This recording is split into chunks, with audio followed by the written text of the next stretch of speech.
Hello বন্ধুরা, আপনারা সবাই কেমন আছেন? আশা করি ভালো আছেন, আমিও ভালো আছি।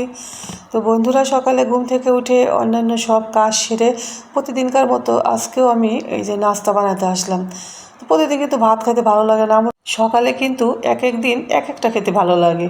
কোনো দিন রুটি খাই, রুটি কিন্তু আবার একবারে অনেক দিন খেতে ভালো লাগে না, বা 2 দিন 3 দিন এরপর আর ভালো লাগে না খাইতে। তারপরে একদিন খিচুড়ি, একদিন আপনারা কি বলেন জানি না, আমরা জাউ ভাত বলি, মানে বিভিন্ন কিছু, মানে ভর্তা ভাত আর কি, ভাতের ভিতরে ভর্তা দিয়ে ওই জাউ ভাতটা রান্না করা হয়।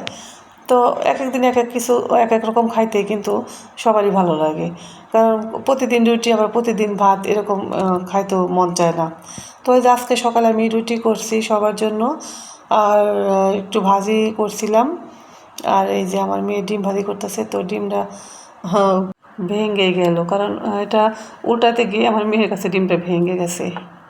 তারপরে যে সকালে আমরা সবাই রুটি নাস্তা করে চা খেয়ে তারপর কিন্তু এই যে আজকে আমার মেয়ের স্কুলে বই দেবে, তাই আমরা স্কুলে চলে আসছি।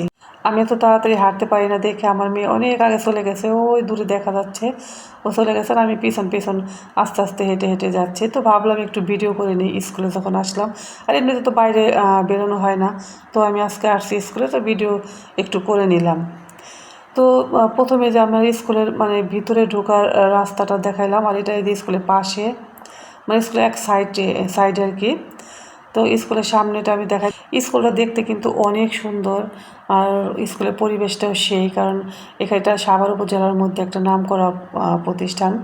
এই স্কুল থেকে প্রতি বছর স্কুল এবং কলেজ দুটাই এখানে।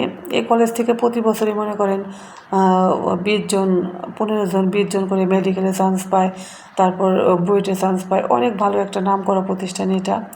তো এখানে এই স্কুল এবং কলেজে ভর্তি হতে হলে এখানে পরীক্ষা দিতে হয়, ভর্তি পরীক্ষা দিয়ে চান্স পেতে হয়, তারপরে সে ভর্তি এখানে। তো আমার 3 মেয়ে এখানে ভর্তি হতে পারছিল ভগবানের আশীর্বাদে। তো আমার বড় মেয়ে এবার ইন্টারমিডিয়েট পাশ করে বেরিয়ে গেছে, আর ছোট 2 জন এখানেই পড়ে।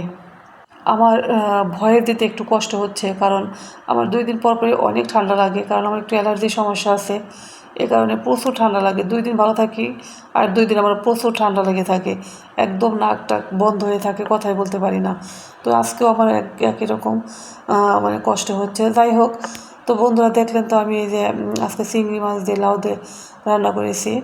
তো আমার তরকারি রান্নাটা কেমন হইলো আপনারা অবশ্যই আমাকে একটু কমেন্ট করে জানাবেন, আর অবশ্যই আমার ভিডিওটা দেখবেন, ভিডিওটা দেখে একটা গঠনমূলক কমেন্ট করবেন।